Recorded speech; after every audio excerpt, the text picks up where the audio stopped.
స్ట్రెల్లింగ్ pump సమర్పించు నెలతల్లి కార్యక్రమానికి స్వాగతం. నేను జ్యోతి. ముందుగా ముఖ్యాంశాలు. అమరావతి కోసం పంట భూములు కోల్పోయామన్న బెంగవద్దు. రైతుల కోసం ప్రత్యామ్నాయ పథకం రూపొందించామంటున్న ఏపీ ప్రభుత్వం. రైతు రూట్ మార్చినప్పుడే వ్యవసాయం లాభసాటిగా మారుతుంది. ప్రతి రైతు వ్యాపారి కావాలంటున్న నిపుణులు. తెలంగాణలో ఆముదం సాగు విస్తీర్ణం పెంపుకు ప్రభుత్వం కసరత్తు. నల్గొండ జిల్లాలో పరిశ్రమ ఏర్పాటుకు సర్కార్ ఆలోచన. ఎకరంన్నర పొలం, 3 పంటలు, లాభాలను ఆర్జిస్తున్న కడప జిల్లా రైతు.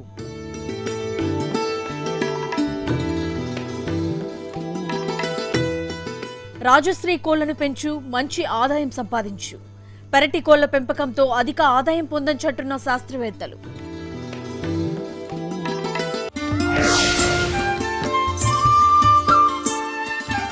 రాజధాని నిర్మాణం కోసం వేలాది ఎకరాల పంట భూములు సేకరించారన్న ఆందోళన వద్దంటోంది ఏపీ సర్కార్. రైతుల కోసం ప్రత్యామ్నాయ పథకం రూపొందించామంటూ భరోసా ఇస్తోంది. ఆ దిశగా ఇప్పటికే భారీ ప్రణాళికలు సిద్ధం చేసింది. రాజధాని అభివృద్ధి కోసం భూములు సేకరించినా పంట నష్టం లేకుండా లోటు భర్తీ చేసేందుకు సర్వం సిద్ధమైంది. అమరావతి నిర్మాణానికి ప్రభుత్వం తీసుకున్న భూముల్లో అత్యధికం సారవంతమైన భూములే. రాజధాని నిర్మాణం వల్ల ఎంత మేర పంట కోల్పోతున్నామో ఆ మేరకు లోటు భర్తీ చేసేందుకు ప్రభుత్వం ప్రత్యామ్నాయ చర్యలు ప్రారంభించింది. సిఆర్డీఏ పరిధిలోని తెనాలి, నందిగామ, సత్తెనపల్లి, గుంటూరు, విజయవాడ, గన్నవరం, పొన్నూరు, గుడివాడ, నూజివీడు, మైలవరం వంటి పట్టణాలు వేగంగా విస్తరించనున్నాయి. ఈ క్రమంలో అక్కడి పంటల సరడిలో మార్పులు తేవడంతో పాటు ప్రత్యామ్నాయంగా ఇతర ప్రాంతాల్లో సాగు పెంచేందుకు చర్యలు తీసుకోవాలని నిపుణులు సూచిస్తున్నారు. 2050 నాటికి రాజధాని నగరంలోని 40 లక్షల మంది, సిఆర్డీఏ పరిధిలో 1,35,00,000 మంది ప్రజలు నివసిస్తారని అంచనా. వీరి అవసరాలు తీర్చేలా చుట్టుపక్కల ప్రాంతాల్లో సాగు విస్తీర్ణం పెంచడానికి ప్రభుత్వం ప్రణాళికలు రూపొందించింది. రాజధాని ప్రాంతంలో ఎత్తిపోతల ద్వారా సాగు భూములకు నీరందించడానికి కృష్ణానది నుంచి 2.1 టీఎంసీల నీటిని కేటాయించింది. ఇక్కడి భూముల్లో సాగు లేకపోవడంతో ప్రత్యామ్నాయంగా నదీ తీరంలోని పెదకూరపాడు, క్రోసూరు, అచ్చంపేట మండలాల్లో సాగునీరు అందని భూములకు ఆ నీరు అందించి సాగును పెంచే ఆలోచనలో ఉంది.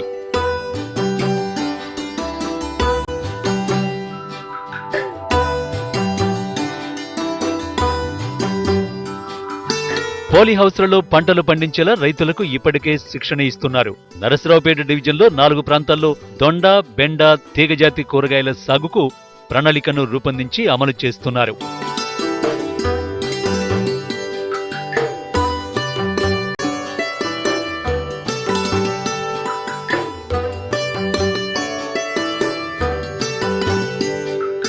కృష్ణా, గోదావరి నదుల అనుసంధానంతో పట్టిసీమ ప్రాజెక్టు నుంచి ప్రకాశం బ్యారేజీకి నీరిచ్చి కృష్ణా డెల్టాకు అందిస్తున్నారు. ఈ మేరకు కృష్ణా డెల్టాకు ఉన్న నీటి కేటాయింపుల్లో కొంత నాగార్జున సాగర్ లో నిల్వ చేసుకుని సాగర్ కుడి కాలువకు అందిస్తే ఒక పంటకైనా సాగునీరు అందుతుంది. శ్రీశైలం జలాశయం నుంచి హంద్రీనేవా ద్వారా అనంతపురం జిల్లాకు అందిస్తే అక్కడ సాగు పెరుగుతుందని భావిస్తున్నారు అధికారులు.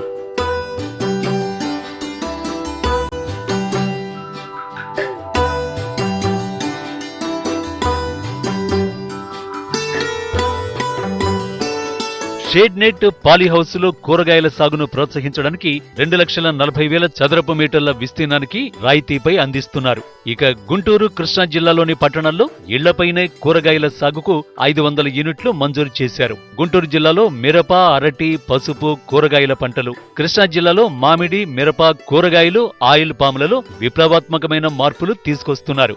రైతులకు శిక్షణనిచ్చి ఉత్పత్తుల ప్యాకింగు, రవాణాలో వృధాను అరికట్టే దిశగా వారికి అవగాహన కల్పిస్తున్నారు అధికారులు.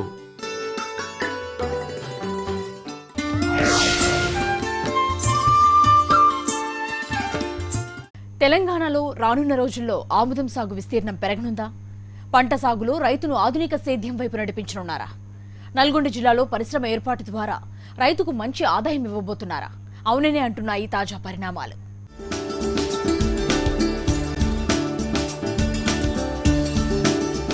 ఒకప్పుడు తెలంగాణ రైతులు ఆముదం పంటను భారీ విస్తీర్ణంలో సాగు చేసేవాళ్లు. కానీ కాలక్రమంలో సాగు విస్తీర్ణం గణనీయంగా పడిపోయింది. నూతన పారిశ్రామిక విధానం ప్రకటించిన రాష్ట్ర ప్రభుత్వం ఆముదం సాగు విస్తీర్ణాన్ని పెంచాలని అనుకుంటోంది. తెలంగాణ ఆముదం రైతుకు మంచి రోజులు వచ్చే అవకాశాలు కనపడుతున్నాయి. నల్లగొండ జిల్లాకు త్వరలో ఓ పెద్ద పరిశ్రమ తీసుకురాబోతోంది. ఆముదం పరిశ్రమలో ఆసియా ఖండంలోనే పేరుగాంచిన తైవాన్ దేశానికి చెందిన లిండా కంపెనీ ప్రతినిధులు రాష్ట్ర ప్రభుత్వంతో చర్చలు జరుపుతున్నారు. ఇప్పటికే ఈ company China, Singapore, Taiwan, Hong Kong దేశాల్లో ఆముదం పరిశ్రమలో అగ్రస్థానంలో కొనసాగుతోంది. రాష్ట్రంలో ఆముదం పంట సాగుతీరు, అంతర్జాతీయ మార్కెట్లో ఆముదం నూనెకు ఉన్న డిమాండ్ దృష్ట్యా జిల్లాలో పరిశ్రమ ఏర్పాటుకు అనువుగా ఉన్న ప్రదేశాన్ని ఎంపిక చేయాలని లిండా ప్రతినిధులు తెలంగాణ ప్రభుత్వాన్ని కోరారు.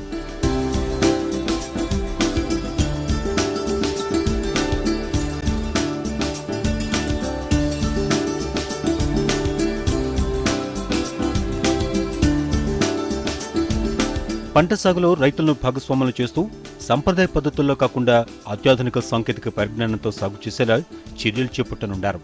తొలి దశలో ఆముదం సాగు విస్తీర్ణాన్ని పెంచేలా రైతులకు అవగాహన కల్పించనున్నారు. ఆముదం సాగుకు ముందుకొచ్చే రైతులకు విత్తనాలు సరఫరా చేసి సలహాలు, సూచనలు ఇచ్చి దిగుబడి పెంచేలా రైతులకు భరోసా కల్పించనున్నారు. సాధారణ విత్తనాలతో పోలిస్తే తాము సరఫరా చేసే విత్తనాలు రెట్టింపు దిగుబడిస్తాయని లిండా కంపెనీ ప్రతినిధులు అంటున్నారు. కనీస మద్దతు ధరకు పంట కొనుగోలు చేసేలా మార్కెటింగ్ సౌకర్యాలు కల్పించనున్నారు. పరిశ్రమలో నూనె తయారు చేసి అంతర్జాతీయ మార్కెట్లో విక్రయించాలని లిండా కంపెనీ ఆలోచన. జిల్లాలో పరిశ్రమ ఏర్పాటుకు ఆమోదయోగ్యమైన 1000 ఎకరాల భూమిని సేకరించడానికి అధికారులు కసరత్తును మొదలుపెట్టారు. ఆముదం పంట ఎక్కువగా పండించే అవకాశం ఉన్న ప్రాంతాల్లో పరిశ్రమ ఏర్పాటుకు చర్యలు తీసుకుంటున్నారు.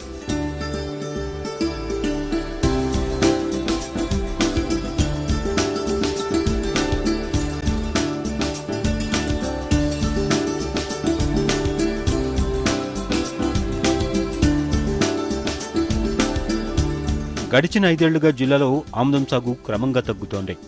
సరైన గిట్టుబాటు ధరలు లేకపోవడం, మార్కెటింగ్ సౌకర్యాలు అంతంత మాత్రంగానే ఉండడం వంటి కారణాలతో రైతులు పంట సాగుకు ముందుకు రావటం లేదు. జిల్లాలో ఆముదం పరిశ్రమ నెలకొల్పనుండటంతో రైతులను పంట సాగుకు ప్రోత్సహించే దిశలో అధికారులు సమాయత్తమవుతున్నారు. జిల్లాలో ఆయకట్టు ప్రాంతాలను మినహాయించి నీటి వసతి అరకొరగా ఉన్న మునుగోడు, భువనగిరి, ఆలేరు, నల్లగొండ ప్రాంతాల్లో గతంలో ఆముదాన్ని విస్తారంగా సాగు చేసేవారు. ప్రభుత్వాలు ఆముదం పంటకు మద్దతు ధర కల్పించకపోవడం, నాసిరకం విత్తనాలతో దిగుబడులు తగ్గడం లాంటి కారణాలతో రైతులు ఆముదాన్ని సాగు చేయటం లేదు. పరిశ్రమ ఏర్పాటుతో ఉత్పత్తులకు మంచి ధర వస్తే రైతులు పంట సాగుకు ఆసక్తి చూపే అవకాశం కనపడుతోంది.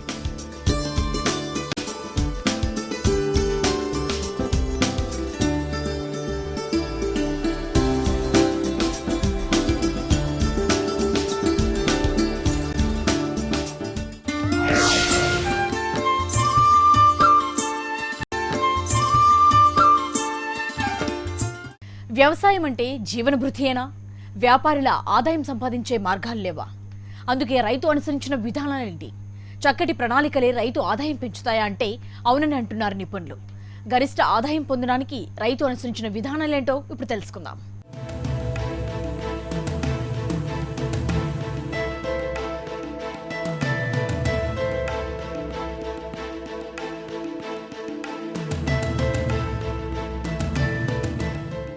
వ్యవసాయం లాభసాటిగా మారాలంటే రైతులు ఆధునిక పద్ధతులు అవలంబించడం తప్పనిసరి.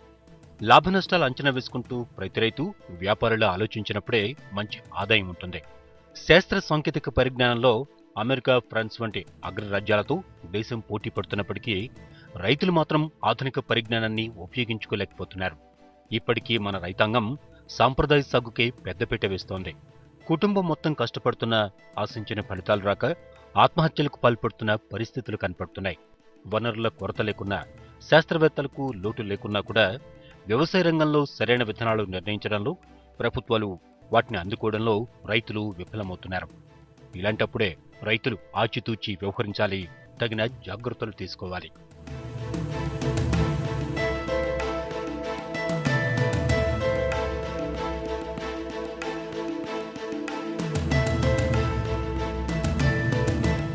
ప్రతి రైతు వ్యాపారిలా మారాలి. వేసే పంటలోని లాభ నష్టాలను అంచనా వేసుకోవాలి.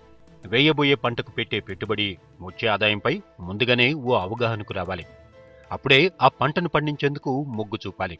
సరైన ప్రణాళిక లేకుండా పక్క రైతు వేశాడని మార్కెట్లో రేట్లేని పంటలు పండిస్తే పెట్టుబడులు కూడా రాకుండా రైతులు అప్పుల ఊబిలో కూరుకుపోయే ప్రమాదముంది.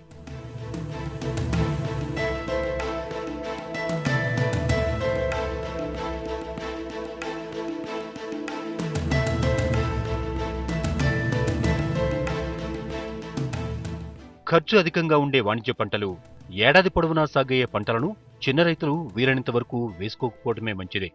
పంట వేసే ముందు గత ఏడాది పంట ఉత్పత్తి, ధరలు ఎలా ఉన్నాయి, తెగుళ్లు ఆశించాయా అనే విషయాలపై పూర్తిగా సమాచారం సేకరించాలి.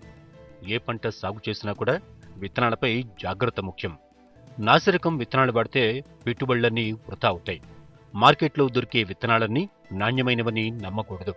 విత్తనాలు మన భూమికి సరిపోతాయో లేదో చూసుకోవాలి. లేని పక్షంలో ఎవరైనా రైతు సాగు చేసి అధిక దిగుబడిని సాధించారా అనే విషయాలు కూడా తెలుసుకోవాలి. అవసరమైతే తోటి రైతుల దగ్గర, వ్యవసాయ పరిశోధనా స్థానాల్లో విత్తనాలు తీసుకోవడం ఉత్తమం.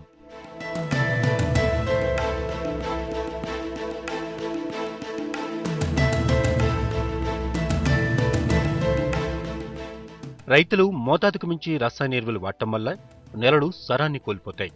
ఫలితంగా చీడపీడలు అధికమై దిగుబడులు తగ్గుతాయి. రసాయన ఎరువులను అవసరమైనంత మేరకు సమతుల్యంగా వాడాలి. రైతులు సేంద్రియ ఎరువులైన వర్మీ కంపోస్టు, పశువుల పెంట, గొర్రెల పెంటతో పాటు జనుము, జీలుగ, పెసర వంటి పచ్చిరొట్ట ఎరువులు వాడటం రైతులకు లాభదాయకం.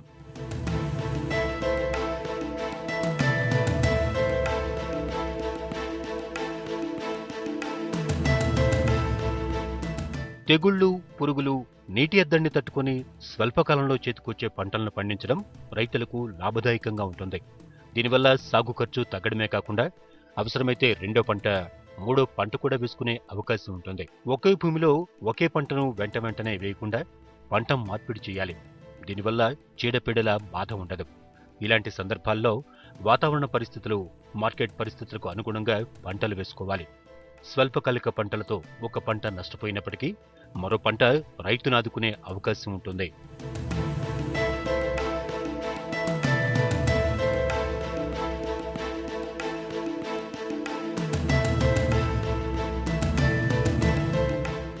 వ్యవసాయ పనులు చేసేందుకు కూలీలకు 200 నుంచి 300 రూపాయలు వెచ్చించాలి.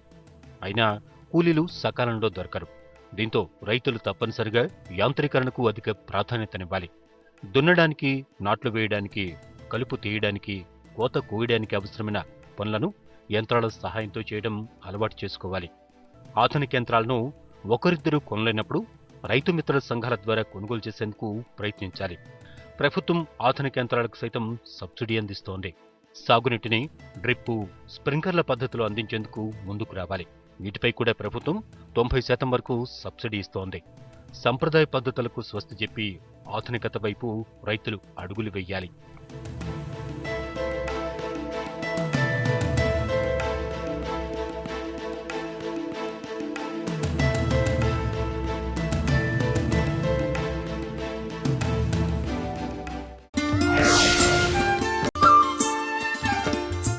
ఎకరంన్నర పొలం, 3 పంటలు, ఒక పంట పెట్టుబడితో అధిక లాభాలను ఆర్జిస్తున్నాడు. అందరిలా కాకుండా భిన్నంగా ఆలోచించాడు. కడప జిల్లా అభ్యుదయ రైతు నష్టాలను పక్కన పెట్టి లాభాలను గడిస్తున్నాడు.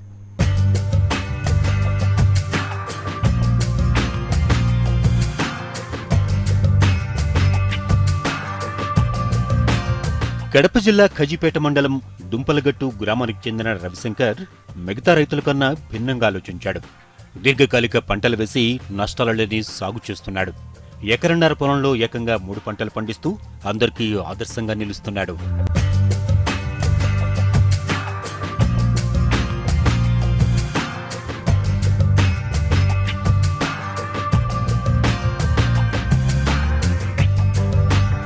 పొలం ఎంత ఉందనేది కాదు, ఎన్ని పంటలు పండిస్తున్నామన్నది అసలు విషయం. ఇదే విషయాన్ని తోటి రైతులకు చెప్తున్నాడు రవిశంకర్. తనకున్న ఎకరన్నర పొలంలో దీర్ఘకాలిక, మధ్యకాలిక, స్వల్పకాలిక పంటలు సాగు చేసి మంచి ఫలితాలు సాధిస్తున్నాడు. ఎకరం పొలంలో ఒక పంట పండించడం కామన్. అదే పొలంలో 3 పంటలు వేసి అందరినీ ఆకర్షిస్తున్నాడు ఈ యువ రైతు.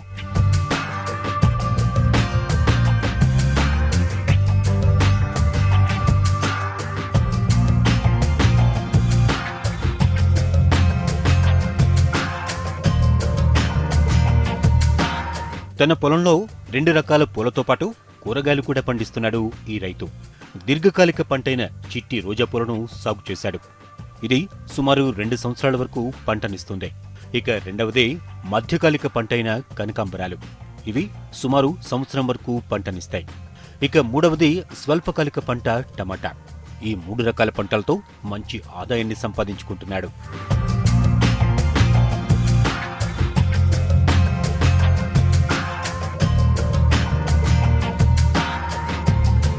సాధారణంగా ఒక పంట వేయాలంటే ఎరువులు, పురుగుమందులు, కూలీలకు ఖర్చు తప్పనిసరి.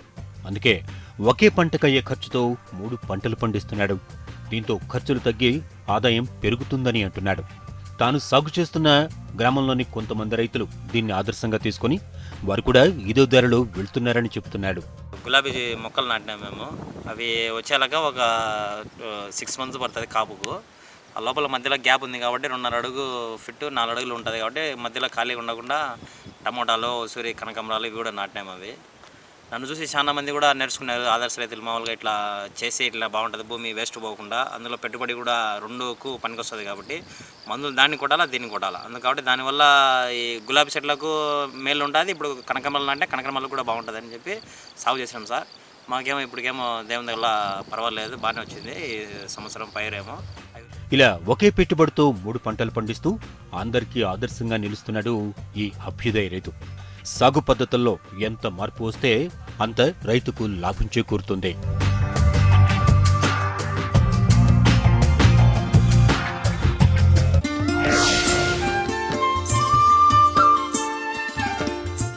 గ్రామీణ ప్రాంతాల్లో ఉపాధి, పెద్దగా ఖర్చు లేకుండా ఆదాయం, కూలీల అవసరం లేకుండా ఉత్పత్తి, ఇవన్నీ ఎందులో సాధ్యమవుతాయంటే రాజశ్రీ కోళ్ల పెంపకం ద్వారానే సాధ్యమవుతుందని అంటున్నారు శాస్త్రవేత్తలు. రాజశ్రీ కోళ్లను పెంచు, మంచి ఆదాయం సంపాదించు అని వివరిస్తున్నారు.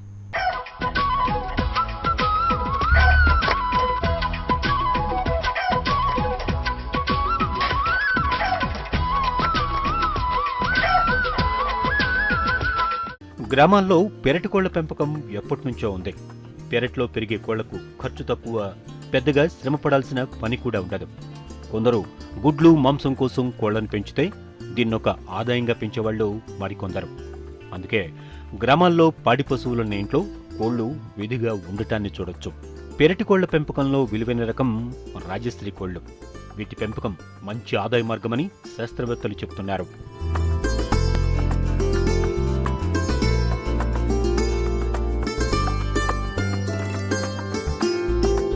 Hyderabad Rajendra Nagar PV Narasimha Rao veterinary university poultry పరిశోధనా కేంద్రం రాజశ్రీ కోళ్లను అభివృద్ధి చేసింది. దేశవాళీ కోళ్ల తరహాలో వివిధ రంగుల్లో ఆకర్షణీయంగా ఉండే ఈ కోళ్లు పెరటి పెంపకానికి అనువుగా ఉంటాయి. ఇవి దొంగలకు చిక్కకుండా తెలివిగా తప్పించుకోగలవు. వంటగది వ్యర్థాలు, క్రిమి కీటకాలను ఆహారంగా తీసుకుని ఇవి జీవిస్తాయి. వ్యాధులు వ్యాపించే అవకాశాలు తక్కువని శాస్త్రవేత్తలు చెబుతున్నారు.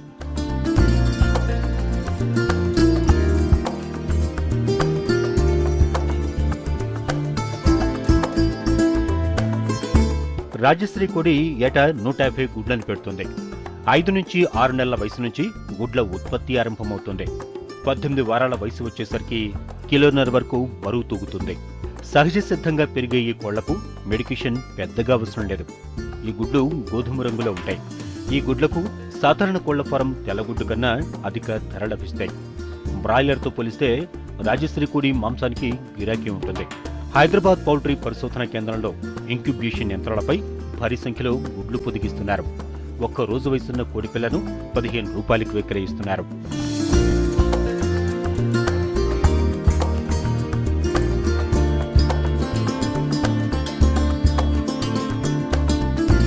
రాజశ్రీ కోడి పిల్లలు కావాలనుకునేవారు తప్పనిసరిగా ఈ కేంద్రాలను సంప్రదించాల్సిందే.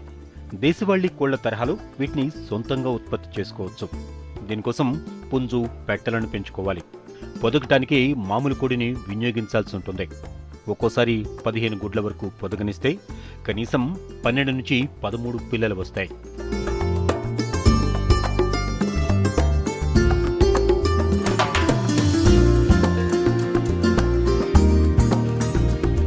రాజశ్రీ కోళ్లను సాధారణ పెరట్లో పెంచుకోవచ్చు. కోళ్ల ఫారం నిర్వహించే వెసులుబాటు ఉంటే ఎక్కువ ఆదాయాన్ని పొందటానికి వీలుగా ఉంటుంది. పెద్దగా ఖర్చు లేకుండా స్థానికంగా దొరికే మెటీరియల్తో షెడ్ వేసుకుంటే సరిపోతుంది. నూకలు, వేరుశనగ పిండి, గోధుమలు, రైస్ బ్రాన్ కలిపిన సమతుల్య పోషకాహారాన్ని ఇంట్లోనే తయారు చేసుకోవచ్చు. దేశీయ జన్యువుల కారణంగా వ్యాధులు తొందరగా దరిచేరవు. అందుచేత యాంటీబయాటిక్స్ లేదంటే ఖరీదైన మందులు కూడా వాడాల్సిన అవసరం ఉండదు. రొటీన్గా ఇచ్చే వ్యాక్సిన్ ఇస్తే సరిపోతుంది. అప్పుడప్పుడు డీవార్మింగ్ ఇస్తూ ఉండాలి. లేబర్తో పని లేకుండా కుటుంబ సభ్యులతోనే వీటి యాజమాన్య నిర్వహణ చేసుకోవచ్చు. రాజశ్రీ కోళ్లు నమ్మకమైన రకమని అధికారులు హామీ ఇస్తున్నారు.